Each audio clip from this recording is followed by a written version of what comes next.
নমস্কার বন্ধুরা, আমি অমৃতা। আজকে শোনাব রবীন্দ্রনাথ ঠাকুরের লেখা একটা দারুণ মজার গল্প। আজকের গল্প রবীন্দ্রনাথ ঠাকুরের লেখা মুক্তির উপায়।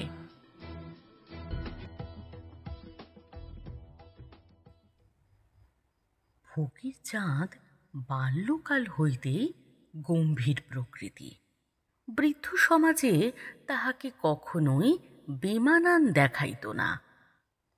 ঠান্ডা জল, হিম এবং হাস্য পরিহাস তাহার একেবারে সহ্য হইত না। একে গম্ভীর, তাহাতে বৎসরের মধ্যে অধিকাংশ সময়ে মুখমণ্ডলের চারিদিকে কালো পশমের গলাবন্ধ জড়াইয়া থাকাতে তাহাকে ভয়ঙ্কর উঁচু দরের লোক বলিয়া বোধ হইত। ইহার উপরে অতি অল্প বয়সেই তাহার ওষ্ঠাধর এবং গণ্ডস্থল প্রচুর গোঁফ দাড়িতে আচ্ছন্ন হওয়াতে সমস্ত মুখের মধ্যে হাস্য বিকাশের স্থান আর তিল মাত্র অবশিষ্ট রহিল না। স্ত্রী হৈমবতীর বয়স অল্প এবং তাহার মন পার্থিব বিষয়ে সম্পূর্ণ নিবিষ্ট। সে বঙ্কিমবাবুর নভেল পড়িতে চায় এবং স্বামীকে ঠিক দেবতার ভাবে পূজা করিয়া তাহার তৃপ্তি হয় না। সে একটুখানি হাসি খুশি ভালোবাসে এবং বিকচনমুখ পুষ্প যেমন বায়ুর আন্দোলন এবং প্রভাতের আলোকের জন্য ব্যাকুল হয়, সেও তেমনি এই নবযৌবনের সময় স্বামীর নিকট হইতে আদর এবং হাস্যামোদ যথা পরিমাণে প্রত্যাশা করিয়া থাকে। কিন্তু স্বামী তাহাকে অবসর পাইলেই ভাগবত পড়ায়, সন্ধ্যাবেলায় ভগবদ্ গীতা শোনায় এবং তাহার আধ্যাত্মিক উন্নতির উদ্দেশ্যে মাঝে মাঝে শারীরিক শাসন করিতেও ত্রুটি করে না। যেদিন হৈমবতীর বালিশের নিচে হইতে কৃষ্ণকান্তের উইল বাহির হয়, সেদিন উক্ত লঘু প্রকৃতি যুবতীকে সমস্ত রাত্রি অশ্রুপাত করাইয়া তবে ফকির ক্ষান্ত হয়। একে নভেল পাঠ, তাহাতে আবার পতিদেবকে প্রতারণা। যাহা হোক, অবিশ্রান্ত আদেশ অনুদেশ উপদেশ ধর্মনীতি এবং দণ্ডনীতির দ্বারা অবশেষে হৈমবতীর মুখের হাসি, মনের সুখ এবং যৌবনের আবেগ একেবারে নিষ্কর্ষণ করিয়া ফেলিতে স্বামী দেবতা সম্পূর্ণ কৃতকার্য হইয়াছিলেন। কিন্তু অনাসক্ত লোকের পক্ষে সংসারে বিস্তর বিঘ্ন। পরে পরে ফকিরের এক ছেলে এক মেয়ে জন্মগ্রহণ করিয়া সংসার বন্ধন বাড়িয়া গেল। পিতার তাড়নায় এত বড় গম্ভীর প্রকৃতির ফকিরকেও আপিসে আপিসে কর্মের উমেদারিতে বাহির হইতে হইল। কিন্তু কর্ম জুটিবার কোনো সম্ভাবনা দেখা গেল না। তখন সে মনে করিল, বুদ্ধদেবের মতো আমি সংসার ত্যাগ করিব। এই ভাবিয়া একদিন গভীর রাত্রে ঘর ছাড়িয়া বাহির হইয়া গেল। মধ্যে আর একটি ইতিহাস বলা আবশ্যক। নবগ্রামবাসী ষষ্ঠীচরণের এক ছেলে, নাম মাখনলাল, বিবাহের অনতি বিলম্বে সন্তানাদি না হওয়াতে পিতার অনুরোধে এবং নতুনত্বের প্রলোভনে আর একটি বিবাহ করে।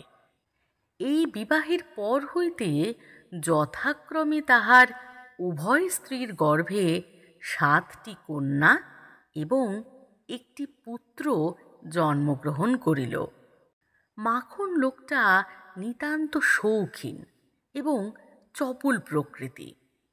কোনো প্রকার গুরুতর কর্তব্যের দ্বারা আবদ্ধ হইতে নিতান্ত নারাজ।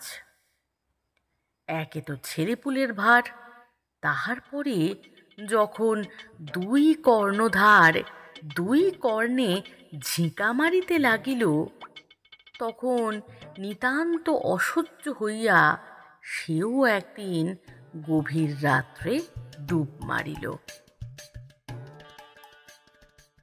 বহুকাল তাহার আর সাক্ষাৎ নাই।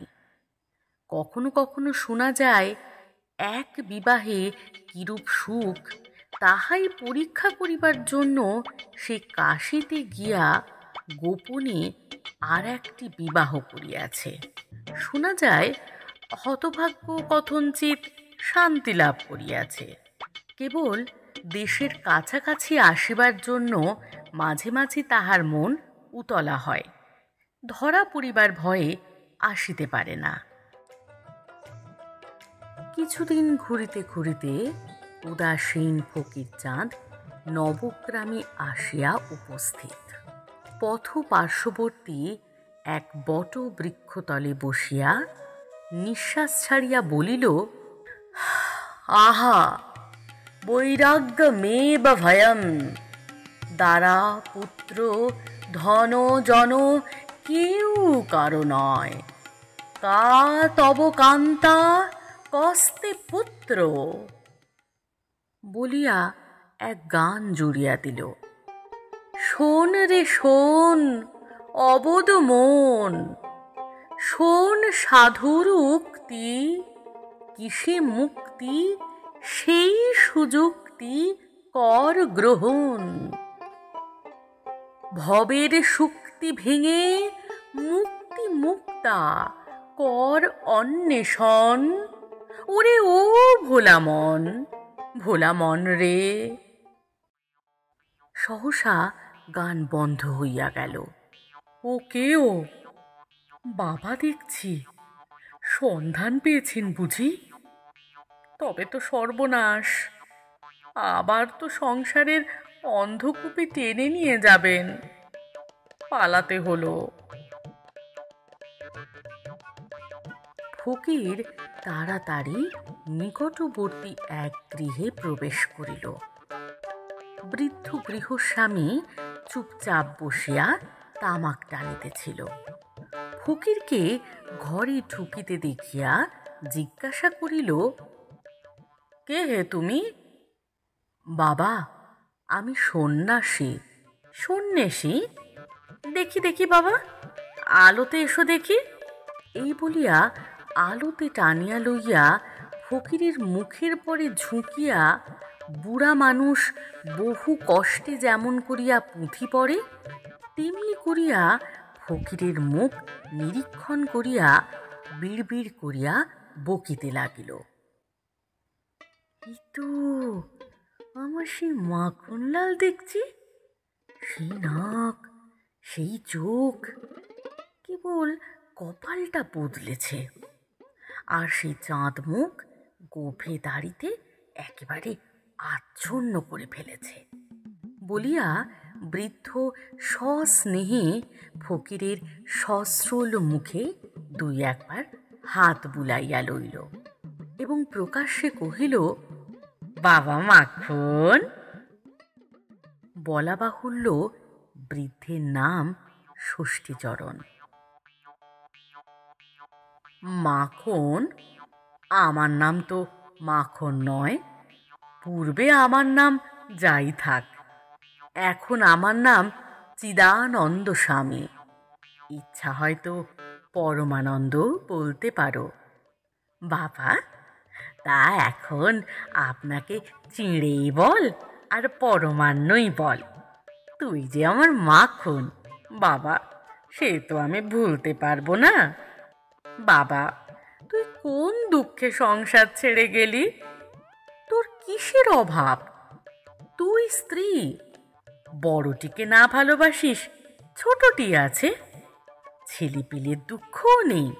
শত্রুর মুখে ছাই দিয়ে 7টি কন্যে, 1টি ছেলে। আর আমি বুড়ো বাপ, কদিনই বা বাঁচব? তোর সংসার তোরই থাকবে। ফকির একেবারে আতকিয়া উঠিয়া কহিল, কি সর্বনাশ, শুনলেও যে ভয় হয়। এতক্ষণে প্রকৃত ব্যাপারটা বোধগম্য হইল। ভাবিল, মন্দ কি, ৩-২ বৃদ্ধের পুত্র ভাবে এখানে লুকাইয়া থাকা যাক।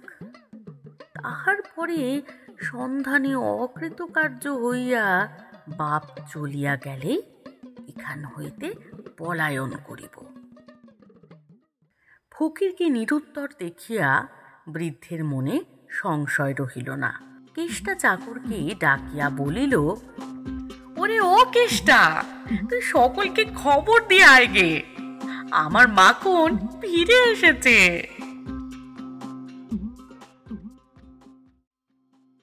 দেখিতে দেখিতে লোকে লোকারণ্য। পাড়ার লোকে অধিকাংশই বলিল, সেই বটে। কেহ বা সন্দেহ প্রকাশ করিল, কিন্তু বিশ্বাস করিবার জন্যই লোকে এত ব্যগ্র যে সন্দিগ্ধ লোকদের উপরে সকলে হাড়ে হাড়ে চটিয়া গেল, যেন তাহারা ইচ্ছাপূর্বক কেবল রসভঙ্গ করিতে আসিয়াছে, যেন তাহারা পাড়ার ১৪ অক্ষরের পায়রাকে ১৭ অক্ষর করিয়া বসিয়া আছে। কোনো মতে তাহাদিগকে সংক্ষেপে করিতে পারিলেই তবেই পাড়াশুদ্ধ লোক আরাম পায়। তাহারা ভূতও বিশ্বাস করে না, ওঝাও বিশ্বাস করে না।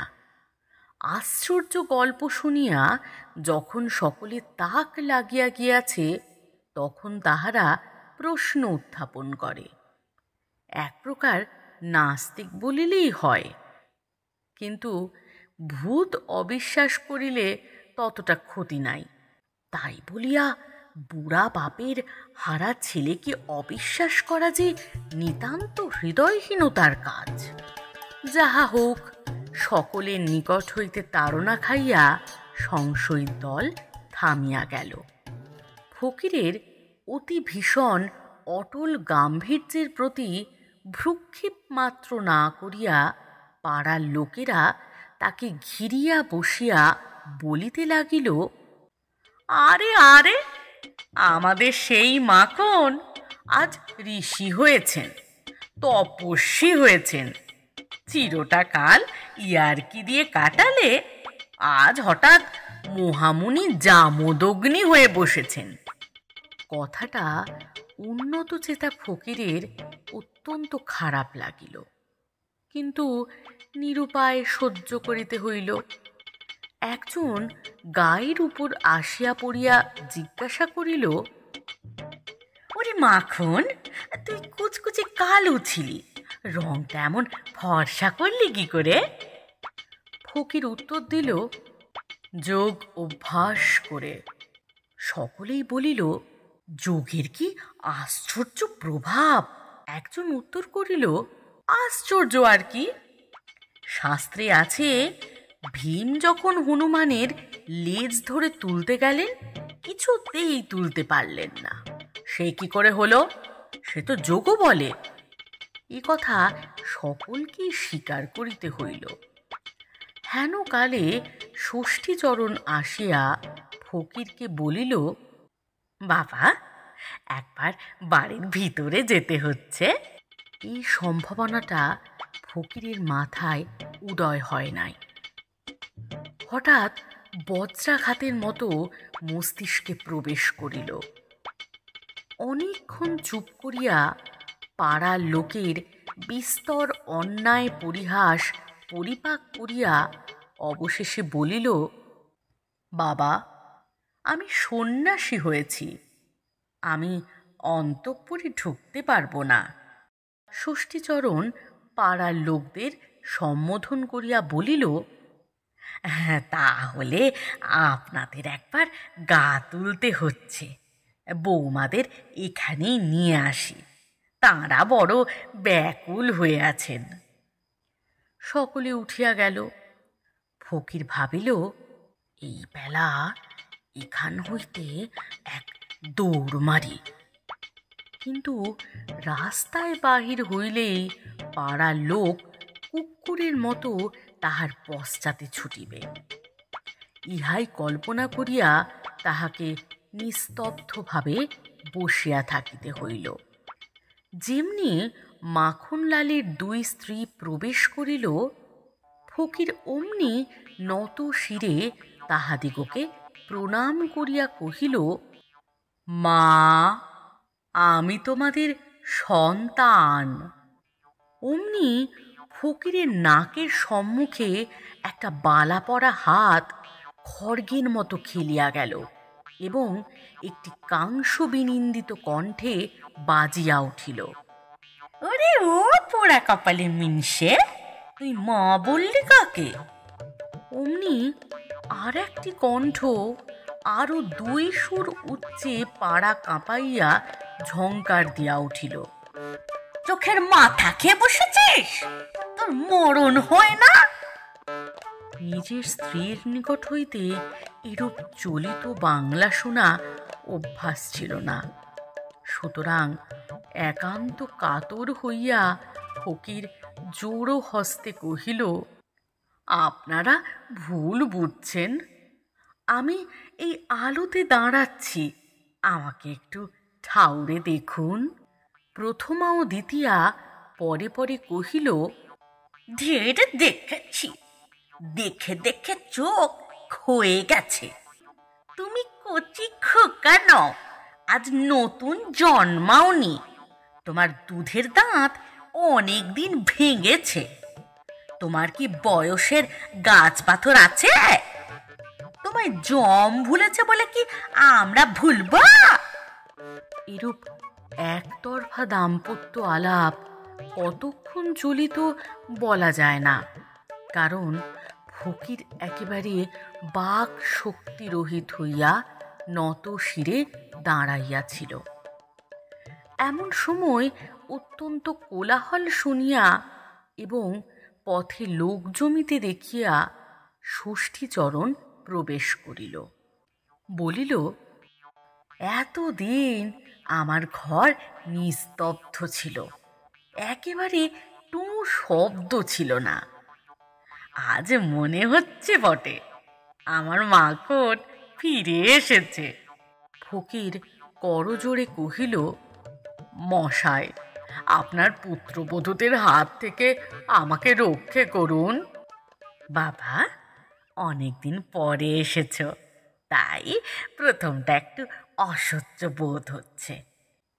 তা মা, তোমরা এখন যাও, বাবা মাখন তো এখন এখানেই রইলেন, ওকে আর কিছুতেই যেতে দিচ্ছি নে। ললনাদয় বিদায় হইলে ফকির ষষ্ঠীচরণকে বলিল, মশাই, আপনার পুত্র কেন যে সংসার ত্যাগ করে গেছেন তা আমি সম্পূর্ণ অনুভব করতে পারছি। মশাই, আমার প্রণাম জানবেন, আমি চললেম।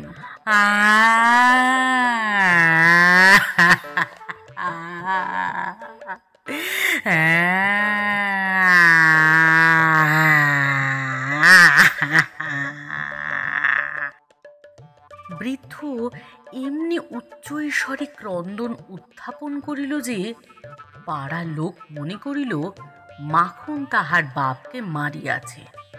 তাহারা হাঁ হাঁ করিয়া ছুটিয়া আসিল।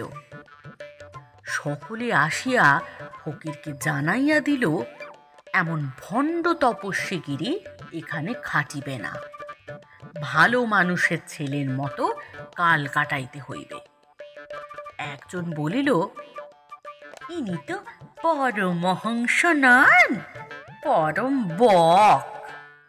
গাম্ভীর্য, গোঁফ, দাড়ি এবং গলাবন্ধের জোরে ফকিরকে এমন সকল কুৎসিত কথা কখনো শুনিতে হয় নাই।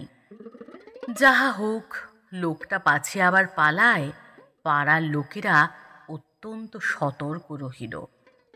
স্বয়ং জমিদার ষষ্ঠীচরণের পক্ষ অবলম্বন করিলেন। ফকির দেখিল এমনি কড়া পাহারা যে মৃত্যু না হইলে ইহারা ঘরের বাহির করিবে না। একাকী ঘরে বসিয়া গান গাহিতে লাগিল। শোন সাধুর উক্তি, কিসে মুক্তি, সেই সুযুক্তি কর গ্রহণ। বলা বাহুল্য, গানটার আধ্যাত্মিক অর্থ অনেকটা ক্ষীণ হইয়া আসিয়াছে। এমন করিয়াও কোনো মতে দিন কাটিত। কিন্তু মাখনের আগমন সংবাদ পাইয়া দুই স্ত্রীর সম্পর্কের এক ঝাঁক শ্যালা ও শ্যালি আসিয়া উপস্থিত হইল। তাহারা আসিয়াই প্রথমত ফকিরের গোঁফ দাড়ি ধরিয়া টানিতে লাগিল। তাহারা বলিল, এ তো সত্যকার গোঁফদাড়ি নয়, ছদ্মবেশ করিবার জন্য আঠা দিয়া জুড়িয়া আসিয়াছে। নাসিকার নিম্নবর্তী গোঁফ ধরিয়া টানাটানি করিলে ফকিরের ন্যায় অত্যন্ত মহৎ লোকেরও মাহাত্ম্য রক্ষা করা দুষ্কর হইয়া ওঠে। ইহা ছাড়া কানের উপর উপদ্রব ছিল। প্রথমত মলিয়া, দ্বিতীয়ত এমন সকল ভাষা প্রয়োগ করিয়া যাহাতে কান না মলিলেও কান লাল হইয়া ওঠে। ইহার পর ফকিরকে তাহারা এমন সকল গান ফরমাস করিতে লাগিল, আধুনিক বড় বড় নূতন পণ্ডিতেরা যাহার কোনরূপ আধ্যাত্মিক ব্যাখ্যা করিতে হার মানেন। আবার নিদ্রাকালে তাহারা ফকিরের স্বল্পাবশিষ্ট গণ্ডস্থলে চুনকালি মাখাইয়া দিল। আহারকালে কেশরের পরিবর্তে কচু, ডাবের জলের পরিবর্তে হুঁকার জল, দুধের পরিবর্তে পিঠালি গুলার আয়োজন করিল। পীড়ার নিচে সুপারি রাখিয়া তাহাকে আছাড় খাওয়াইল, লেজ বানাইল এবং সহস্র প্রচলিত উপায়ে ফকিরের অভ্রভেদী গাম্ভীর্য ভূমিসাৎ করিয়া দিল। ফকির রাগিয়া, ফুলিয়া, ফাঁপিয়া, ঝাঁকিয়া, হাঁকিয়া কিছুতেই উপদ্রবকারীদের মনে ভীতির সঞ্চার করিতে পারিল না। কেবল সর্বসাধারণের নিকট অধিকতর হাস্যাস্পদ হইতে লাগিল। ইহার উপরে আবার অন্তরাল হইতে একটি মিষ্ট কণ্ঠের উচ্চ হাস্য মাঝে মাঝে কর্ণগোচর হইত। সেটা যেন পরিচিত বলিয়া ঠেকিত এবং মন দ্বিগুণ অধৈর্য হইয়া উঠিত। পরিচিত কণ্ঠ পাঠকের অপরিচিত নহে। এইটুকু বলিলেই যথেষ্ট হইবে যে ষষ্ঠীচরণ কোনো এক সম্পর্কে হৈমবতীর মামা।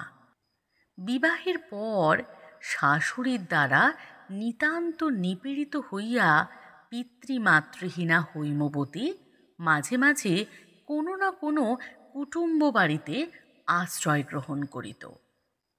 অনেক দিন পরে সে মামার বাড়ি আসিয়া নেপথ্য হইতে এক পরম কৌতুকাবহ অভিনয় নিরীক্ষণ করিতেছে।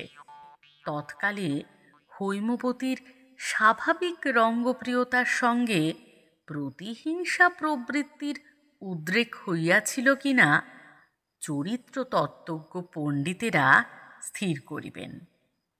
আমরা বলিতে অক্ষম। ঠাট্টা সম্পর্কীয় লোকেরা মাঝে মাঝে বিশ্রাম করিত, কিন্তু স্নেহের সম্পর্কীয় লোকদের হাত হইতে পরিত্রাণ পাওয়া কঠিন।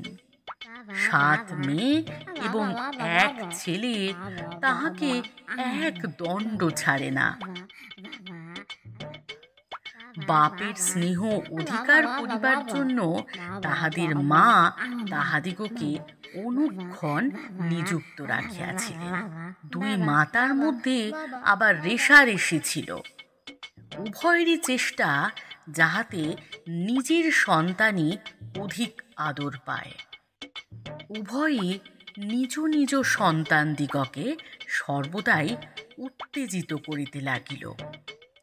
দুই দলে মিলিয়া পিতার গলা জড়াইয়া ধরা, কোলে বসা, মুখচুম্বন করা প্রভৃতি প্রবল স্নেহ ব্যক্তি কার্যে পরস্পরকে জিতিবার চেষ্টা করিতে লাগিল। বলা বাহুল্য, ফকির লোকটা অত্যন্ত নির্লিপ্ত স্বভাব, নহিলে নিজের সন্তানদের অকাতরে ফেলিয়া আসিতে পারিত না। শিশুরা ভক্তি করিতে জানে না, তাহারা সাধুত্বের নিকট অভিভূত হইতে শিখে নাই। এই জন্য ফকির শিশু জাতির প্রতি তিল মাত্র অনুরক্ত ছিলেন না। তাহাদিগকে তিনি কীট পতঙ্গের ন্যায় দেহ হইতে দূরে রাখিতে ইচ্ছা করিতেন। সম্প্রতি তিনি অহরহ শিশু পঙ্গপালে আচ্ছন্ন হইয়া বর্জয়ীশ অক্ষরের ছোট বড় নোটের দ্বারা আদ্যপান্ত সমাকীর্ণ ঐতিহাসিক প্রবন্ধের ন্যায় শোভমান হইলেন। তাহাদের মধ্যে বয়সের বিস্তর তারতম্য ছিল এবং তাহারা সকলেই কিছু তাহার সহিত বয়ঃপ্রাপ্ত সভ্যজনিত ব্যবহার করিত না। শুদ্ধ সূচি ফকিরের চক্ষে অনেক সময় অশ্রু সঞ্চার হইত এবং তাহা আনন্দাশ্রু নহে। পরের ছেলেরা যখন নানা সুরে তাহাকে বাবা বাবা করিয়া ডাকিয়া আদর করিত, তখন তাহার সাংঘাতিক পাশব শক্তি প্রয়োগ করিবার একান্ত ইচ্ছা হইত, কিন্তু ভয়ে পারিতেন না। মুখ চক্ষু বিকৃত করিয়া চুপ করিয়া বসিয়া থাকিতেন। অবশেষে ফকির মহা চেঁচামেচি করিয়া বলিতে লাগিল, আমি যাবই, দেখি আমাকে কে আটক করিতে পারে। তখন গ্রামের লোক এক উকিল আনিয়া উপস্থিত করিল। উকিল আসিয়া কহিল, জানেন আপনার দুই স্ত্রী? আগে এখানে এসে প্রথম জানলুম। আর আপনার 7 মেয়ে 1 ছেলে, তার মধ্যে 2 মেয়ে বিবাহযোগ্যা। আগে আপনি আমার চেয়ে ঢের বেশি জানেন দেখতে পাচ্ছি। আপনার এই বৃহৎ পরিবারের ভরণ পোষণের ভার আপনি যদি না নেন, তবে আপনার অনাথিনী 2 স্ত্রী আদালতের আশ্রয় গ্রহণ করবেন। পূর্বে হতে বলে রাখলুম। ফকির সবচেয়ে আদালতকে ভয় করিত। তাহার জানা ছিল উকিলেরা জেরা করিবার সময় মহাপুরুষ দিগের মান মর্যাদা গাম্ভীর্যকে খাতির করে না, প্রকাশ্যে অপমান করে এবং খবরের কাগজে তাহার রিপোর্ট বাহির হয়। ফকির অশ্রুসিক্ত লোচনে উকিলকে বিস্তারিত আত্মপরিচয় দিতে চেষ্টা করিল। উকিল তাহার চাতুরীর, তাহার উপস্থিত বুদ্ধির, তাহার মিথ্যা গল্প রচনার অসাধারণ ক্ষমতার ভুয়ো ভুয়ো প্রশংসা করিতে লাগিল। শুনিয়া ফকিরের আপন হস্তপদ দংশন করিতে ইচ্ছা করিতে লাগিল। ষষ্ঠীচরণ ফকিরকে পুনশ্চ পলায়নোদ্যত দেখিয়া শোকে অধীর হইয়া পড়িল। পাড়ার লোকে তাহাকে চারিদিকে ঘিরিয়া অজস্র গালি দিল এবং উকিল তাহাকে এমন শাসাইল যে তাহার মুখে আর কথা রহিল না। ইহার উপর যখন 8 জন বালক বালিকা গাঢ় স্নেহে তাহাকে চারিদিকে আলিঙ্গন করিয়া ধরিয়া তাহার শ্বাসরোধ করিবার উপক্রম করিল, তখন অন্তরালস্থিত হৈমবতী হাসিবে কি কাঁদিবে ভাবিয়া পাইল না। ফকির অন্য উপায় না দেখিয়া ইতিমধ্যে নিজের পিতাকে একখানা চিঠি লিখিয়া সমস্ত অবস্থা নিবেদন করিয়াছিল। সেই পত্র পাইয়া ফকিরের পিতা হরিচরণ বাবু আসিয়া উপস্থিত। পাড়ার লোক, জমিদার এবং উকিল কিছুতেই দখল ছাড়ে না। এই লোকটি যে ফকির নহে, মাখন, তাহার সহস্র অকাট্য প্রমাণ প্রয়োগ করিল। এমনকি যে ধাত্রী মাখনকে মানুষ করিয়াছিল সেই বুড়িকে আনিয়া হাজির করিল। সে কম্পিত হস্তে ফকিরের চিবুক তুলিয়া ধরিয়া মুখ নিরীক্ষণ করিয়া তাহা দাড়ির উপরে দর বিগলিত ধারায় অশ্রুপাত করিতে লাগিল। যখন দেখিল তাহাতেও ফকির রাস মানে না, তখন ঘোমটা টানিয়া দুই স্ত্রী আসিয়া উপস্থিত হইল। পাড়ার লোকেরা শশব্যস্ত হইয়া ঘরের বাহিরে চলিয়া গেল। কেবল দুই বাপ, ফকির এবং শিশুরা ঘরে রহিল। দুই স্ত্রী হাত নাড়িয়া নাড়িয়া ফকিরকে জিজ্ঞাসা করিল, কোন চুলোয় জমের কোন দুয়ারে যাবার ইচ্ছে হয়েছে? ফকির তাহা নির্দিষ্ট করিয়া বলিতে পারিল না, সুতরাং নিরুত্তর হইয়া রহিল। কিন্তু ভাবে যেরূপ প্রকাশ পাইল, তাহাতে জমির কোনো বিশেষ দ্বারের প্রতি তাহার যে বিশেষ পক্ষপাত আছে এরূপ বোধ হইল না। আপাতত যে কোনো একটা দ্বার পাইলেই সে বাঁচে, কেবল একবার বাহির হইতে পারিলেই হয়। তখন আর একটি রমণী মূর্তি গৃহে প্রবেশ করিয়া ফকিরকে প্রণাম করিল। ফকির প্রথমে অবাক, তাহার পরে আনন্দে উৎফুল্ল হইয়া উঠিয়া বলিল, এ যে হৈমবতী! নিজের অথবা পরের স্ত্রীকে দেখিয়া এত প্রেম তাহার চক্ষে ইতিপূর্বে কখনো প্রকাশ পায় নাই। মনে হইল মূর্তিমতী মুক্তি স্বয়ং আসিয়া উপস্থিত। আর একটি লোক মুখের উপর শালমুড়ি দিয়া অন্তরাল হইতে দেখিতেছিল। তাহার নাম মাখনলাল। একটি অপরিচিত নিরীহ ব্যক্তিকে নিজ পদে অভিষিক্ত দেখিয়া সে এতক্ষণ পরম সুখানুভব করিতেছিল। অবশেষে হৈমবতীকে উপস্থিত দেখিয়া বুঝিতে পারিল উক্ত নিরপরাধ ব্যক্তি তাহার নিজের ভগ্নিপতি। তখন দয়া পরতন্ত্র হইয়া ঘরে ঢুকিয়া বলিল, না, আপনার লোককে এমন বিপদে ফেলা মহাপাতক। দুই স্ত্রীর প্রতি অঙ্গুলি নির্দেশ করিয়া কহিল, এ আমারই দড়ি, আমারই কলসি। মাখনলালের এই অসাধারণ মহত্ব ও বীরত্বে পাড়ার লোক আশ্চর্য হইয়া গেল।